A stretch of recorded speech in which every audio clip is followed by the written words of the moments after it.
Today is Saturday, November 2nd, and daylight savings time occurs tonight. So today we're going to be moving the clock backward 1 hour. This is referred to as the church clock, but in reality it's actually the town clock. It's just housed in the church's steeple. The clock was donated by John French in the late 1800s. It's a purely mechanical clock using a system of cables, pulleys, and a pendulum to operate. The only electrical component at this point are the lights that illuminate the face of the clock.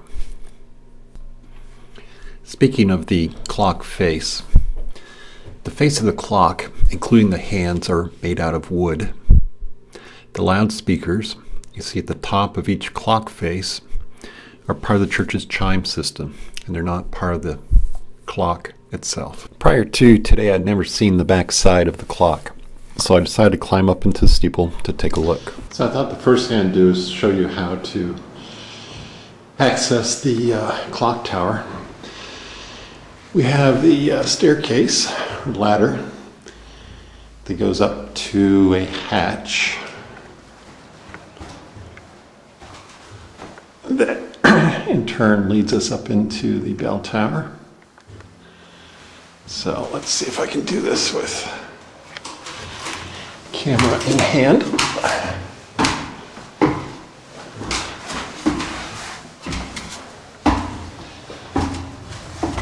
So far, so good.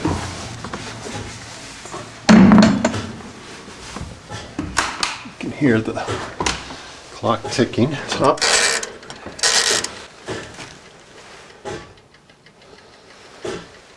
And then go up a set of stairs. Gonna need a little cleaning. And this takes us around into the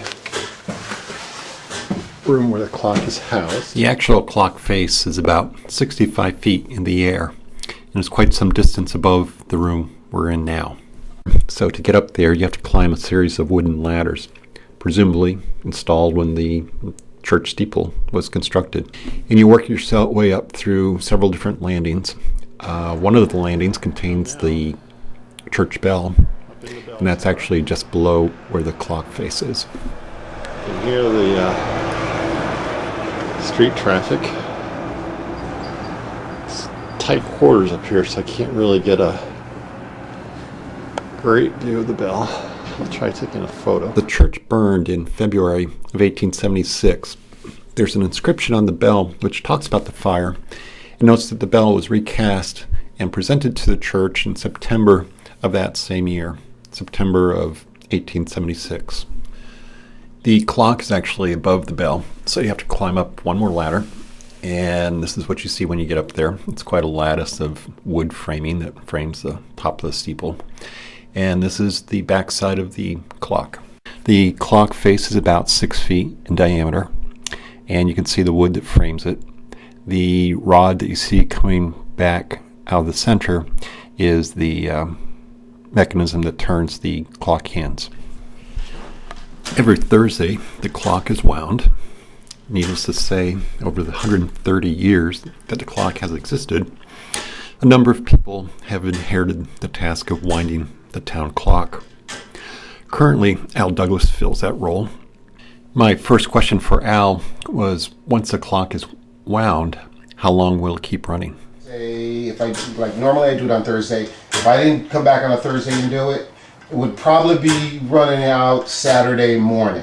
Okay. So there are a few days of leeway. You still have a good day and a half or so if you remember to get back up here and do it. And that's based on the number of rings from the gear that I go by. So are we halfway through a cycle now, or? We're sort of almost halfway through, yeah, because today's Monday. Yeah. And by the time I come back on Thursday, there should be 3 or 4 more rings of the cable left on. Oh wow! So you really are right down to the bottom. Okay. Yes. Right. And normally, as I said, if you don't come back with those 3 or 4 rings left on a Thursday, you still have a good day and a half.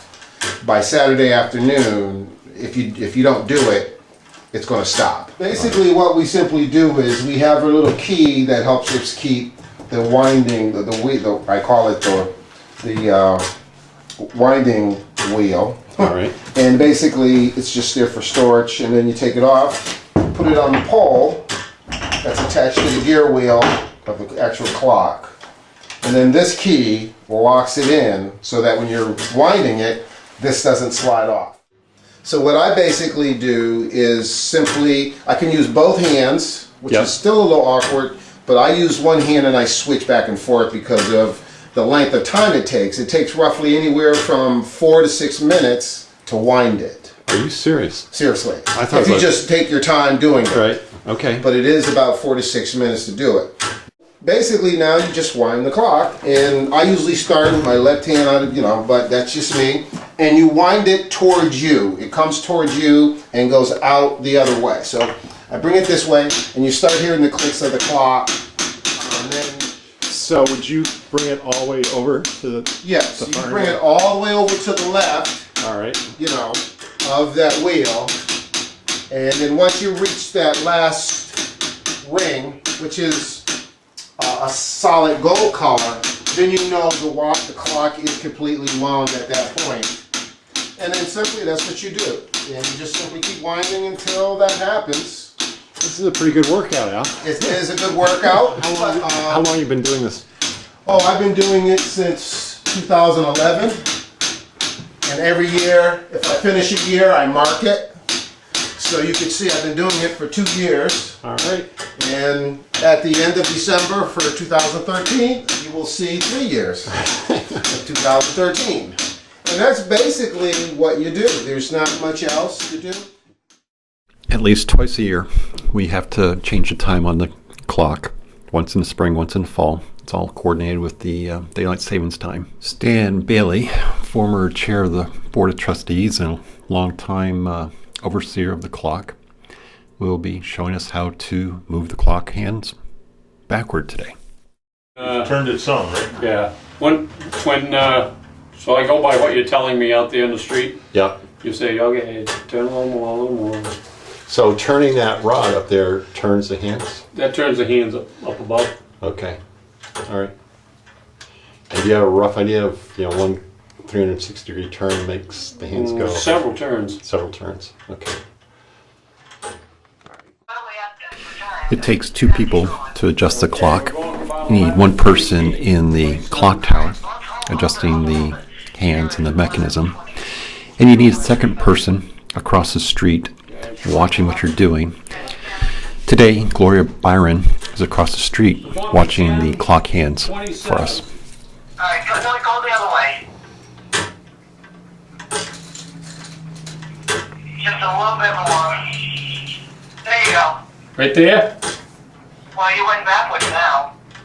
I thought you told me to. No, I didn't. Go forward. No, not that this way. Right there. Oh, right there. You sure? Yes. No. But it moved again. Did you move it again? No. All right, well. How's that? Okay, that's good. Okay, I'm going to tighten it right there. Okay, it's close to 28 now, but that's close. No, that's good. It's probably 28 now by the time I get there. All righty. Wasn't too hard, was it? That's all it is. Okay. Thank you, Gloria. Bye. Thank you. Take the rest of the day off with pay. Oh, thank you. Well, that's about it. I'd like to thank Stan Bailey and Al Douglas for taking time out of their day to show us how the clock operates. I'd also like to thank Dave Powelson and Gloria O'Connor Byron for their assistance this morning. Thank you.